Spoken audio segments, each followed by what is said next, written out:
नमस्कार, मौसम तक चैनल पर आपका अभिनंदन। मॉनसून जब खत्म होता है उसके बाद विंटर रेन पोस्ट मॉनसून के बाद आता है और विंटर रेन सीजन खत्म होने के बाद या विंटर सीजन खत्म होने के बाद भारत में समुद्र की हलचल जो है, चाहे वो बे ऑफ बंगाल है या फिर अरेबियन सी है, दोनों में थोड़ा बढ़ जाती है और इसी वजह से बढ़ने का कारण ये होता है कि लैंड धीरे-धीरे हीट होनी शुरू हो जाती है और लैंड मास जो एरिया है पूरा भारत का, ये जब गर्म होने लगता है तब यहाँ पर जो सिस्टम उठते हैं उन सिस्टमों का मॉइस्चर धीरे-धीरे लैंड पर अट्रैक्ट होना शुरू हो जाता है और इसी वजह से कई बार वो सिस्टम आगे बढ़ते हैं और यहाँ पर बारिश देते हैं। तो इन्हीं सिचुएशंस को, इन्हीं बदलावों को प्री मानसून की गतिविधियाँ कहा जाता है और इस समय एक बड़ा strong weather system bay of Bengal में बन रहा है। अनुमान है कि ये सिस्टम आगे बढ़ते हुए 3 या 4 काफ़ी करीब पहुँच जाएगा 2 मार्च को ही साउथ पेनिनसुलर रीजन के। लेकिन इसका जो असर रहेगा साउथ पेनिनसुलर रीजन पर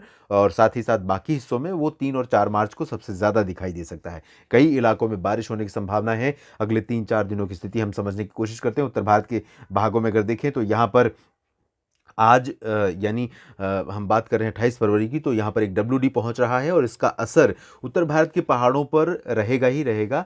साथ में मैदानी इलाकों में भी कुछ स्थानों पर दिख सकता है। हालाँकि ये सिस्टम कोई सर्कुलेशन इंड्यूस नहीं कर रहा है, यानी सर्कुलेशन इसके प्रभाव से यहाँ पर राजस्थान के ऊपर या फिर एडजॉइनिंग पाकिस्तान के ऊपर अभी डेवलप नहीं हो रहा है, क्योंकि यहाँ पर आप देखेंगे तो अगले 2-3 दिनों तक लगातार हवाएं इस तरह से चलती हुई नजर आएंगी। जम्मू कश्मीर से लेकर उत्तराखंड के बीच में अगले 24 घंटों के दौरान हल्की से मध्यम हल्की बारिश मेनली होने की संभावना है और बारिश हल्की होगी, मध्यम तो नहीं होगी ज़्यादा। पहाड़ों पर भी बहुत ज़्यादा बारिश होने के आसार नहीं नज़र आ रहे हैं।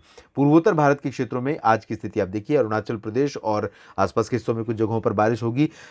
पंजाब, हरियाणा, राजस्थान, दिल्ली, उत्तर प्रदेश, बिहार, इन सभी भागों में काफ़ी तेज़ हवाएं चलेंगी। उत्तर प्रदेश और बिहार में हवाओं की रफ्तार काफ़ी ज़्यादा हो सकती है। ये वाला जो पोर्शन है, इन भागों में कई जगहों पर 20 से 25 किलोमीटर प्रति घंटे तक की रफ्तार हो सकती है हवाओं की। सेंट्रल इंडिया में मध्य प्रदेश और महाराष्ट्र तथा छत्तीसगढ़, ओडिशा और साथ ही पूर्वी भारत में झारखंड और पश्चिम बंगाल में कुछ जगहों पर बादल यहाँ पर बन सकते हैं। खास तौर पर झारखंड और उड़ीसा तथा पश्चिम बंगाल में इन भागों में लाइट रेन भी आज हो सकती है। लेकिन ये जो प्रोबेबिलिटी है इसकी काफ़ी कम है। इसके बावजूद लाइटनिंग थंडरस्टॉर्म के साथ कुछ जगहों पर वर्षा की संभावना रांची, जमशेदपुर से लेकर कोलकाता के बीच में बनी रहेगी। साउथ इंडिया की तरफ देखें तो यहाँ हवाओं की स्पीड बढ़ रही है।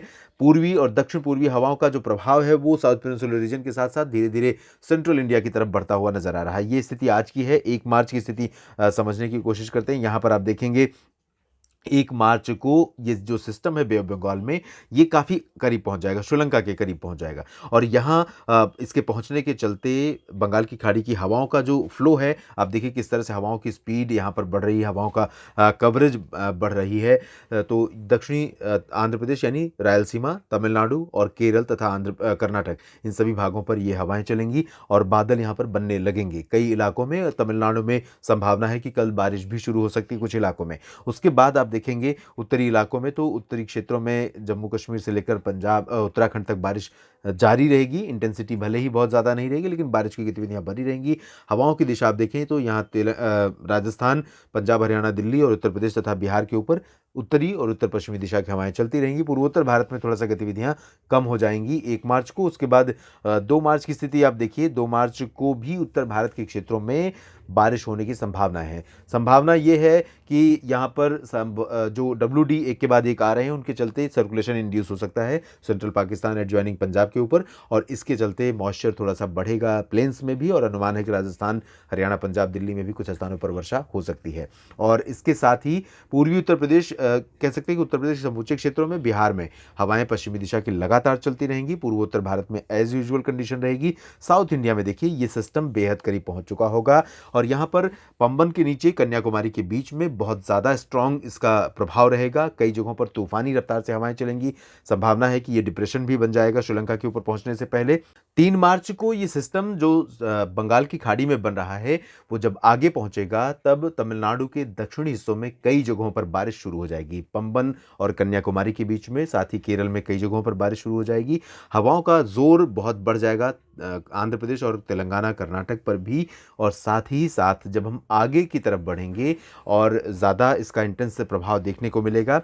फिलहाल 3 मार्च को ये श्रीलंका पर लैंडफॉल करने से पहले डिप्रेशन का रूप ले सकता है, और डिप्रेशन बनने के बाद श्रीलंका के कई इलाकों में भीषण बारिश दे सकता है, तबाही मचा सकता है। और उसके बाद जब इसका असर साउथ पेनिनसुलर रीजन पर आप देखेंगे तो 3 और 4 मार्च को बहुत ज़्यादा प्रभाव भारत पर इस सिस्टम का पड़ने वाला है। अनुमान यह है कि 3 और 4 मार्च को साउथ पेनिनसुलर रीजन में कई जगहों पर भीषण बारिश दे सकता है सिस्टम। यहाँ पर आप देखिए तमिलनाडु के कई इलाकों पर बहुत भारी वर्षा की संभावना नजर आ रही है, जिसमें कोयम्बटूर, वेल्लोर और मदुरई से लेकर चेन्नई, पुदुचेरी तक भारी वर्षा होने की संभावना है। केरल के भी आंतरिक इलाकों में कई जगहों पर भारी वर्षा हो सकती है। बेंगलुरु समेत दक्षिणी आंतरिक कर्नाटक में यानी हसन, मैसूरू, बेंगलुरु और समेत कोस्टल में मैंगलोर तक बारिश होने की संभावनाएं नजर आ रही हैं। नेल्लोर और श्रीहरिकोटा से लेकर आंध्र प्रदेश के तमाम दक्षिणी हिस्सों में भी बारिश हो सकती है। उत्तरी तटीय इलाकों में भी बारिश हो सकती है। तेलंगाना तक भी इसका असर पहुंच सकता है 3 और 4 मार्च के बीच में। 4 मार्च की स्थिति आप यहां पर देख सकते हैं, ये 4 मार्च की कंडीशन है।